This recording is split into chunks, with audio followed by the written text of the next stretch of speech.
Tollywood star hero Ram Charan పెద్ద సినిమాతో ప్రేక్షకుల ముందుకు రానున్నాడు. దీనికి ఉప్పెన ఫేమ్ బుచ్చిబాబు సానా దర్శకత్వాన్ని వహిస్తున్నాడు. రామ్ చరణ్ కెరీర్లో 16వ సినిమాగా వస్తున్న ఈ మూవీలో బాలీవుడ్ స్టార్ బ్యూటీ జాన్వీ కపూర్ హీరోయిన్గా నటిస్తుంది.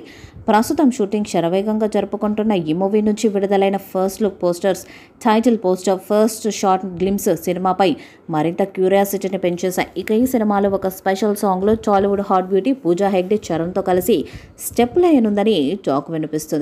ఇదిలా ఉంటే ఈ సినిమాలో మీజాపూర్లో ఉన్న బాయ్య పాత్ర పోషించి పాపులర్ అయిన నటుడు దివ్యేందు శర్మ కీలక పాత్రను పోషిస్తున్నట్టుగా అఫీషియల్ అనౌన్స్మెంట్ ఇచ్చారు. అయితే తాజాగా పెద్ద మూవీ షూటింగ్లో పాల్గొనేందుకు మన మున్నాబాయ్ హైదరాబాద్కు వచ్చేశాడు. ప్రస్తుతం అందుకు సంబంధించిన వీడియో నెట్టింట వైరల్ అవుతుంది. పెద్దిలో మాస్ మసాలా సాంగ్ని ప్లాన్ చేస్తున్నారు దర్శకుడు బుచ్చిబాబు. ఈ సాంగ్ కోసం లేటెస్ట్గా పూజా హెగ్డే పేరు వినిపిస్తుంది. రంగస్థలంలో స్పెషల్ సాంగ్ చేశారు పూజా హెగ్డే. రంగస్థలంలో జిగేల్ రాణి సాంగ్ని, ఆ సాంగ్ సిచ్యువేషన్ని అంత తేలిగ్గా మర్చిపోలేరు జనాలు. రామ్ చరణ్, పూజా హెగ్డే జస్ట్ జిగేల్ రాణి సాంగ్లోనే కాదు, ఆ తర్వాత ఆచార్యలోనూ కలిసి కనిపించారు. పెద్ది మూవీలో స్పెషల్ సాంగ్కి ఫస్ట్ వినిపించిన పేరు శ్రీలీల. కిసిక్ బ్యూటీతో స్పెషల్ సాంగ్ చేయించడానికి అంతా రెడీ అనే మాటలు వినిపించాయి.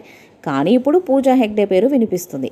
పాన్ ఇండియా స్థాయిలో పెద్ది రానుంది. మరి ఈ చిత్రం ఎలాంటి రికార్డ్స్ను క్రియేట్ చేస్తుందో చూడాలి. ఈ వీడియోపై మీ అభిప్రాయాన్ని కామెంట్ బాక్స్లో తెలియజేయండి. ఈ వీడియో మీకు నచ్చితే లైక్ చేయండి, షేర్ చేయండి, కామెంట్ చేయండి. మరిన్ని అప్డేట్స్ కోసం మన ఛానల్ని సబ్స్క్రైబ్ చేయండి. నోటిఫికేషన్స్ కోసం పక్కన గంట సింబల్ని కొట్టండి.